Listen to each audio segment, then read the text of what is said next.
The world has shifted, its colors dull and muted like a painting left out in the rain for too long. No, not the world, it's me that's changed. I am the blight on this landscape, the architect of its encroaching decay. They call me Necromancer, madman, even monster. It's simpler for them that way, to reduce my work into simple, fear-soaked words. But the truth is fouler, more wondrous than they could ever fathom. My name was Mordred once, an earnest young tinker with a heart full of ambition. That life feels distant, those aspirations petty. Tools of metal, of wood, those were child's toys. It is within the ether itself that I found true substance to shape. I learned to grasp the lingering essence of the departed, the invisible hum that animates us all, and to harness its pliant energy. The workshop no longer resembles anything my peers would recognize. My chisels and lathes have surrendered their places to obsidian slabs and glass vials that glow with unsettling luminescence. Each vial is a soul, plucked from the edge of the abyss as they fled their ruined bodies, now carefully suspended like specimens. The workbench, once dusted with sawdust, is slick with a film too dark to call blood. Its scent alone makes strong men retch. It's a stench that fills me with a heady exhilaration. Where they see only dread, I perceive opportunity. The dead are not wasted on me. Each shade I ensnare is a resource, a battery, a potential soldier should I will it. My machines are marvels born not of gears and steam, but of spectral sinew and the keening wails of lost souls. They stride forth from the forge on skeletal limbs of brass, their eyes swirling pools of cold flame. Blades jut from their forearms, scythes forged of a metal unknown in the mortal realm. This is my purpose, my revolution in the making. Our world groans beneath the yoke of self-proclaimed kings and warlords, all men of craven spirit and bloated egos. Their reign has festered, its corruption seeping into the very soil we tread. I shall cleanse this rot. My Legion of the Lost is the instrument of justice. Of course, there is a cost to all things. It seeps into me with each soul I harness, each machine I conjure. The dead cling, their resentment a low thrum beneath my skin. Sleep is a fitful thing, broken by visions of spectral faces mouthing silent accusations. My reflection is that of a scarecrow. Once vibrant auburn hair has faded to a sickly grey, and my skin clings close to the bone in a gruesome mockery of life. Sometimes a stray voice cuts through the susurrus of the spirits, a fragment of memory from within a construct, a scrap of a lullaby or a plea to a forgotten lover. Then the guilt comes, creeping and insidious. But then I look out my grimy window, see the emaciated bodies huddled in the streets, desperation in their eyes. I steel myself, for my path is the only path to salvation. My sacrifice. It is a necessary price. My hands tremble these days. Is it weakness or some unseen trembling of the ethereal fabric? The spectral voices that once were a background murmur have grown insistent, their words nagging at my sanity. With each passing night spent in their company, the veil grows thinner. It is time. The first test of my Legion's mettle can wait no longer. I have chosen my target wisely. A small barony on the fringes of the Empire, a place where cruelty and neglect flourish unchecked. Its aging baron, a bloated leech with a taste for cruelty, will be the first to fall. I spend a sleepless night poring over maps and musty histories, plotting routes of invasion and predicting counterattacks based on the decrepit defenses detailed in the yellowed texts. There is an odd comfort in the familiar feel of parchment, a reminder of a life untouched by ghostly chills and supernatural designs. Morning arrives, the sunlight casting warped shadows from my constructs as I make final inspections. Their metal hides gleam with luminescence, their movements jagged. These are not soldiers in the traditional sense, yet they hold a terrifying power that no mortal army can match. The march on the barony is swift. Word of my approach trickles down to the village below the keep, but it arrives warped. No tales of a human inventor, but rather rumors of a necromantic horde led by a wraith-like figure. Fear is a double-edged weapon. It will scatter the Baron's conscripts and spread panic within his walls. As predicted, the castle defense is feeble. The few levied men defending the outer wall scatter upon first sight of my spectral creations. Their shrill cries of terror carry in the night air and send a delicious shiver down my spine. The keep gates, thick oak reinforced with rusting iron, a little more than a stubborn inconvenience. My constructs, with their unnatural strength, splinter the wood with brutal ease. The sounds of fighting spill out from within. Some fools, it seems, are willing to hold out against the inevitable. I stride into the courtyard. The stench of blood and fear a heady intoxicant. The Baron's few guards lie broken, their limbs splayed at bizarre angles amidst shards of steel. The Baron himself huddles by a fountain, his fat frame shaking like a cornered pig. A gesture of my hand summons my spectral soldiers. They close in, and the Baron's screams are cut mercifully short. It's a small victory, a drop in the bloody ocean to come, but still a spark of perverse satisfaction surges within me. Even in my decaying state, I remain capable of relishing this triumph. The village is ours by dawn, a grim, silent submission. My creations are not pillagers. Their spectral forms have no need for food, gold, or women. They spread throughout the hovels and alleys, an insidious occupying force. I set up my temporary quarters within the keep. This was not a place built for comfort, but it will suffice. Here, surrounded by bloodstains and the lingering dread, I feel the whispers of the dead grow louder. They seem pleased. It is a grim confirmation. My path is assured. In the following weeks, a murky procession of victories follows. Each barony, each isolated fort falls before my spectral legion. Their advance leaves no smoking ruins, no wailing widows. Mine is a conquest of efficiency, a forced capitulation to the inevitable. Villages raise banners of surrender even before my constructs breach their crumbling walls. Word of my victories spreads like wildfire, filling travelers with panic and fueling fearful tales. They call me the Wraithlord, the Deathsmith, their titles fueled by horror and ignorance. Let them tremble. Fear is a potent tool in the hands of a determined man. Yet, as my legend grows, so does the weight upon my soul. The whispers of the dead are a constant hum now, a discordant chorus from which individual voices can no longer be discerned. I am both their master and their prisoner, shackled to their spectral forms by invisible chains.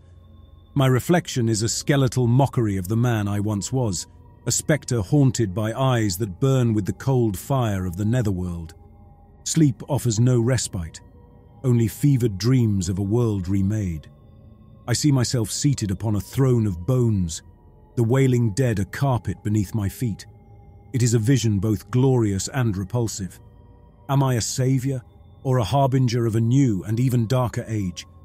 The distinction grows ever blurrier. It is on a moonless night, deep within a forest claimed in the name of a nameless lordling, that my solitude is broken. A figure strides from the shadows, halting just beyond the reach of the spectral figures that serve as my eternal sentinels. Lean and cloaked in black, his features are obscured, yet he radiates an undeniable power. "Well met, Mordred!" His voice grates as if his throat was coated with ash. He knows my true name, a fact that both intrigues and disquiets me. "Who are you?" My voice croaks in my throat. It's been ages since I spoke to a living person. He chuckles, a dry, humorless sound. "A colleague of sorts. You forge weapons from the spirit world, Mordred. I traffic in its secrets." I narrow my eyes. "And your purpose here?" The figure drops his hood. His face is gaunt, his eyes sunken hollows rimmed with purple bruises. But what arrests my attention are his ears. They taper to cruel points, subtly inhuman. "Word of your accomplishments has reached my people. We have observed your rise, your necromantic army. It heralds a shift in the old order, a change both welcome and unsettling. He pauses, his pointed ears twitching faintly. I come bearing an offer, Mordred. A pact of sorts. Go on. My curiosity and a sickening thrill override my caution. I haven't felt this alive in years. The stranger's thin lips curve into a smile, devoid of warmth. My kin and I dwell in the shadowed places, forgotten by the sunlit world. Yet, we perceive truths hidden to mortal eyes. Join forces with us, Mordred. Together we can reshape this decaying world as we see fit. His words ignite a fire within me. Ambition, so long dormant, surges forth once more. Yet, in that moment, huddled amongst my creations of death, I feel closer to life than I have in an age. Reshape? It's a single word, but it hangs heavy in the charged air. The power it suggests is a sweet poison to my soul. The figure inclines his head, a sharp movement that speaks of some avian ancestry. The current order is corrupt, crumbling under the weight of its own sins. Mortals cling to power they never deserved, squabbling amongst themselves like rodents. A harsh laugh escapes me. And you believe your kind is somehow morally superior? Morality is a construct of the weak, the stranger counters, his voice steady. We are pragmatic. We understand that cycles exist, of life and death, of growth and decay. Your empire is ripe for the reaping. In the ashes, we shall sow the seeds of a new order. The ambition that has been long buried stirs within me. I think of the decaying villages, the fear-soaked faces, the endless parade of grasping petty lords. The thought of replacing it all, it's dizzying. Yet, a kernel of caution remains.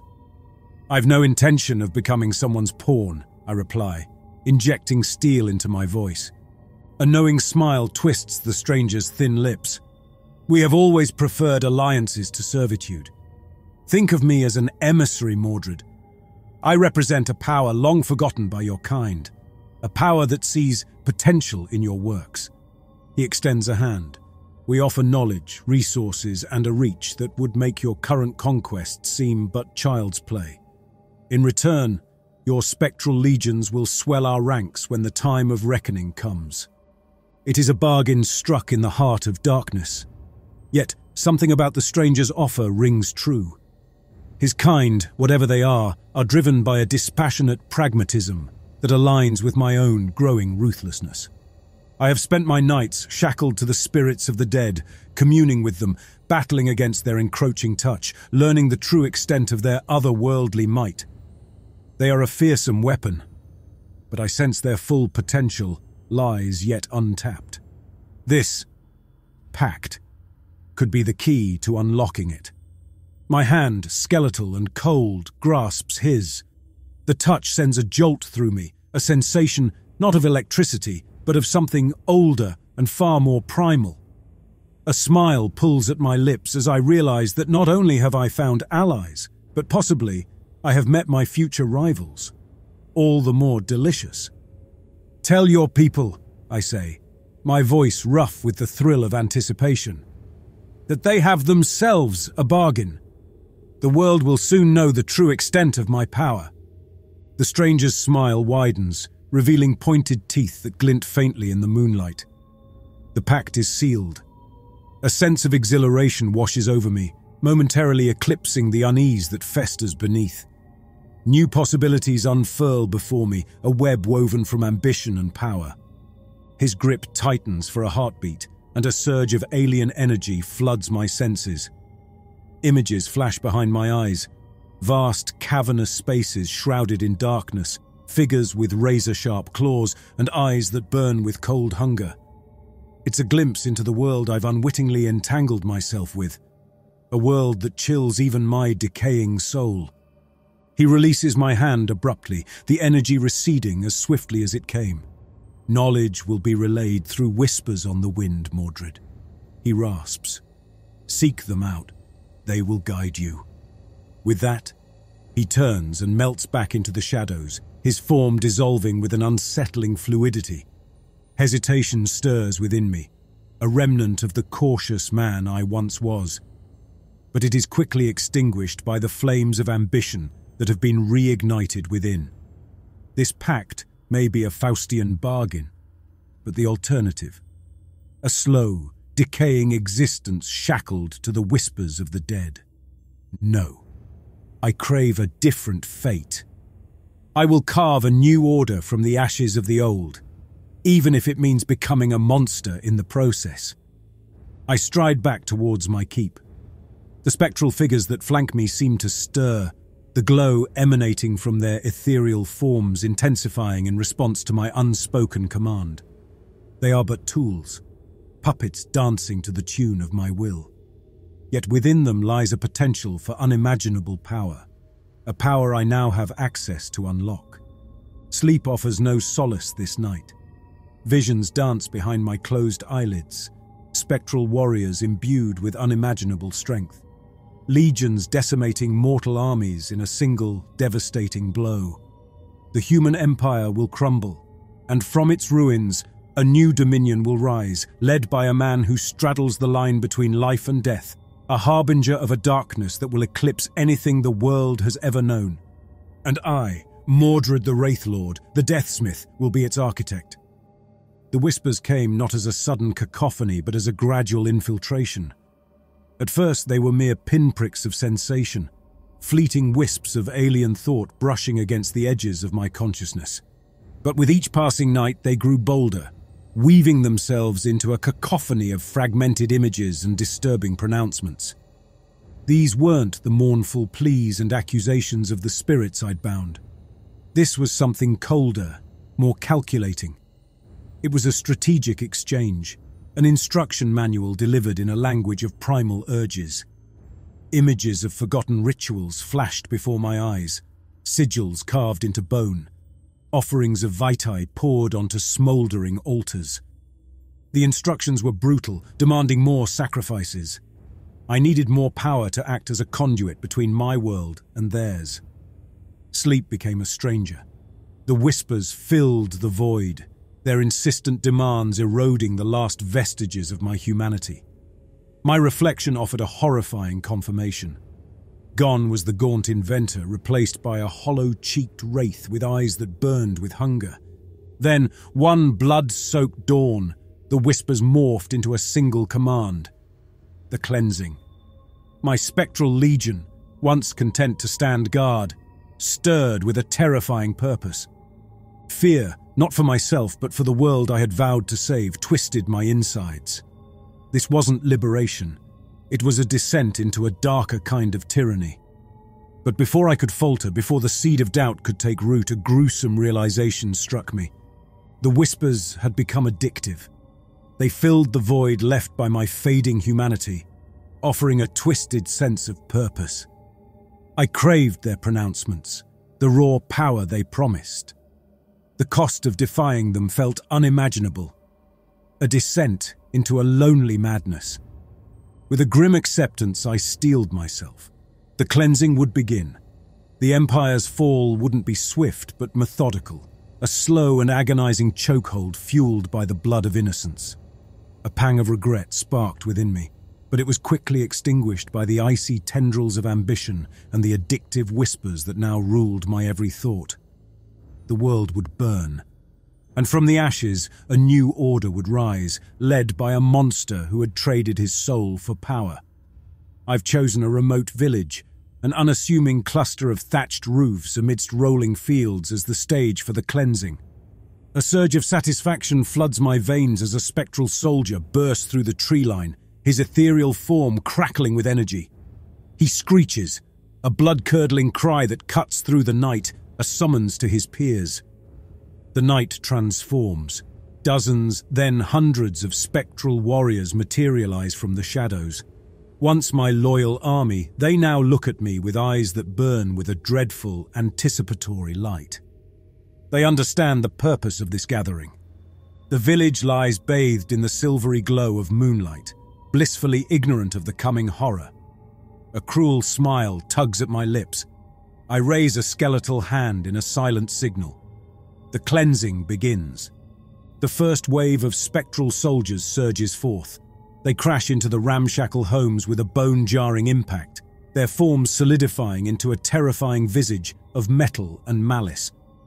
I hear the screams first, piercing pleas that fuel the spectral horde's unholy fervor. There's a primal efficiency to their attack, honed by a hunger both ancient and insatiable. Doors splinter and roofs cave in as the village is consumed by utter chaos. Men, some barely past boyhood, rush to defend their families, wielding farming tools and rusty axes with pathetic determination. They are no match for the spectral warriors, who cut through them with brutal ease. I remain on the hilltop, a silent observer. The spectral figures move with relentless determination. They drain their quarry with a macabre efficiency, leaving behind withered husks crumpled in doorways and on bloodied cobblestone. They are creatures devoid of mercy or restraint. Crimson blooms across the village, a ghastly watercolor painted on the moonlit backdrop. The scent of blood hangs in the air, a sickeningly sweet perfume that fills me with perverse exhilaration. By the time the first rays of dawn pierce the horizon, the village is utterly silent. Not a single cry disturbs the charnel stillness. I descend into the carnage, my boots crunching on broken glass and bone. Each ravaged cottage, each lifeless form marks the power I now command. And as a final, irrevocable act, I order my soldiers to torch every structure, every trace of life. The smoke spirals up into the heavens, a sign announcing that something monstrous has been unleashed upon the world. I stand amidst the ruin, and for the first time in a long while, a profound, unshakable certainty settles within me. I am irrevocably damned, and there's an undeniable thrill to it. News of the cleansing spreads like a blight blown on a foul wind. Villages shutter their windows, towns bolster their meager defenses. Fear has become my harbinger, preceding my skeletal army as they march relentlessly across the land. One morning I survey a conquered town. The marketplace is strewn with corpses. The stench of blood mixes with the sickly sweetness of decay, a nauseating perfume that has grown oddly familiar. I stalk the streets, spectral soldiers mirroring my movements in a twisted mockery of a sovereign's procession. My gaze snags on movement, a twitch in a shuttered window. I gesture and my soldiers surge forth, spectral forms crashing through cobblestone and wood with bone-jarring force. Screams erupt from within, but they are short-lived, cut off with unsettling efficiency. When my spectral brutes drag the family outside, my stomach churns. A withered old man, his hair white as frost, clings to a young boy who cannot be more than 10. The child sobs, his voice a thin whimper.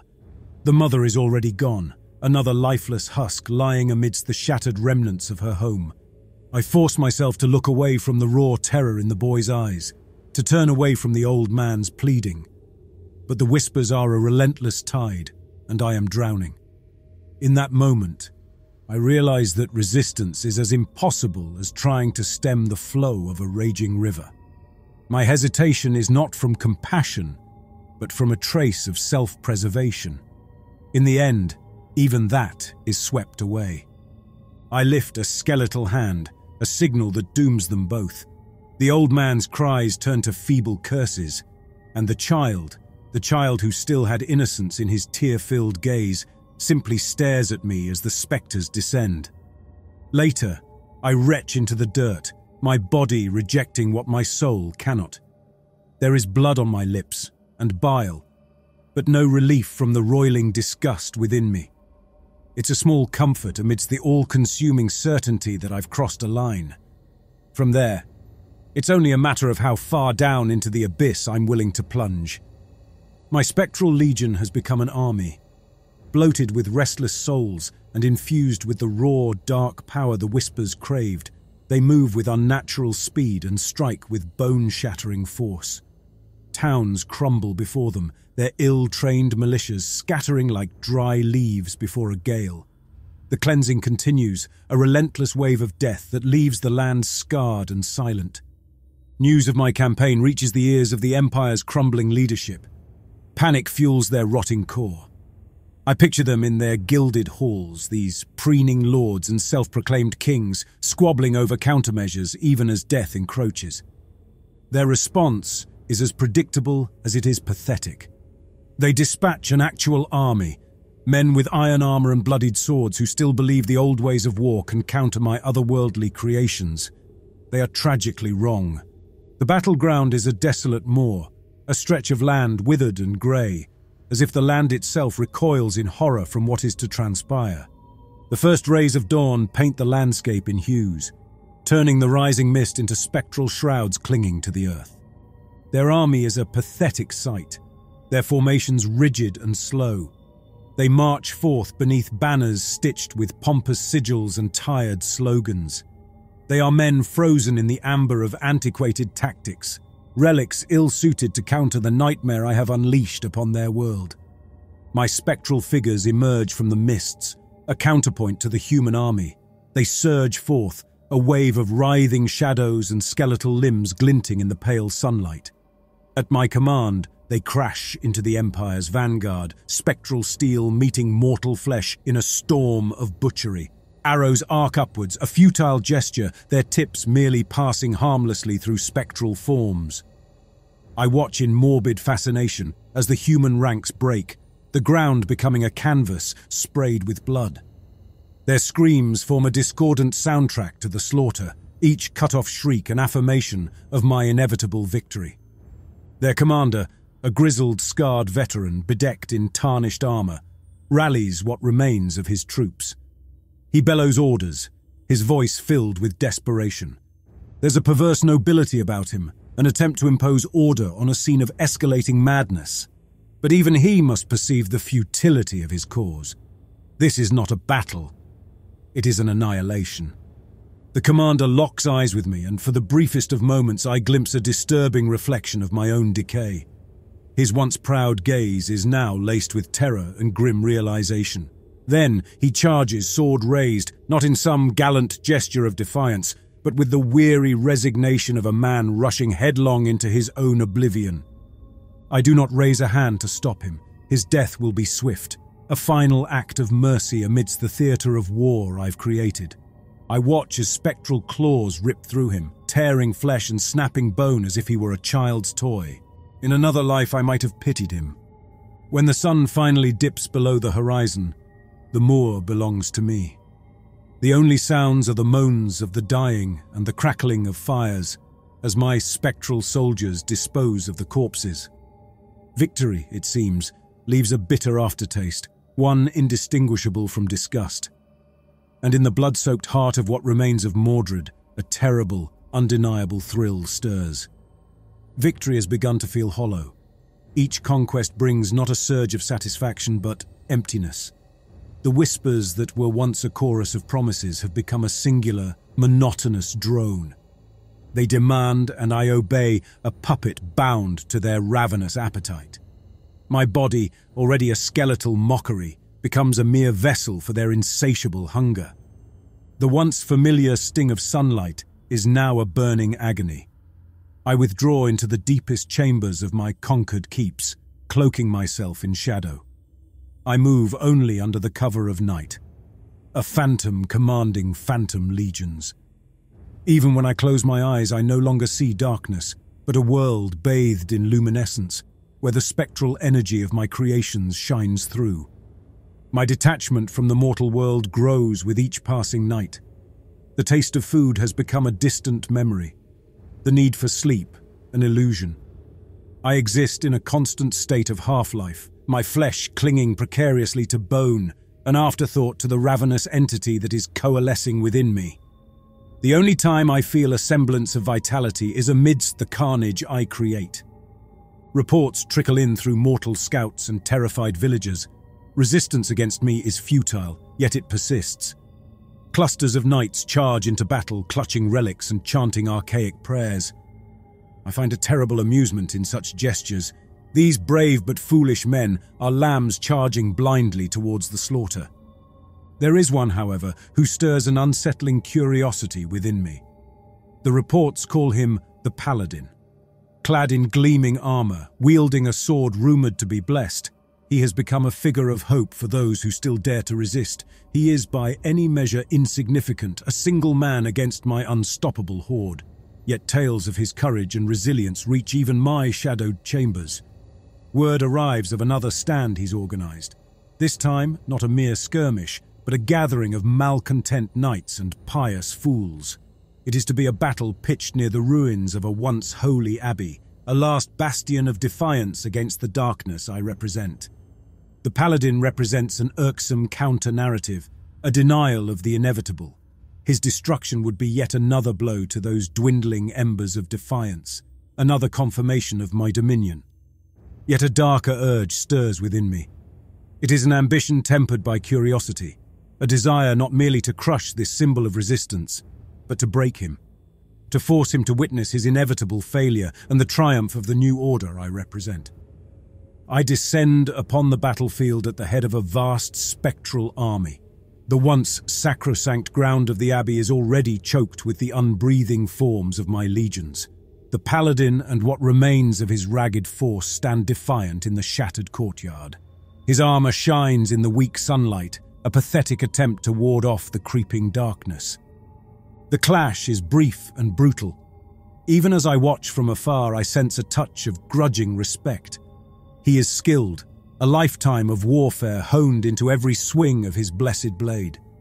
For a time, spectral soldier after spectral soldier falls before him.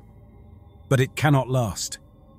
He cuts a path through my legions, his movements growing slower, exhaustion weighing down his blows. Finally, he stands alone, surrounded. He drops to his knees, his strength spent, yet his defiance remains unbroken. I dismount and approach. He looks up at me, and what I see in his eyes is not fear, but pity.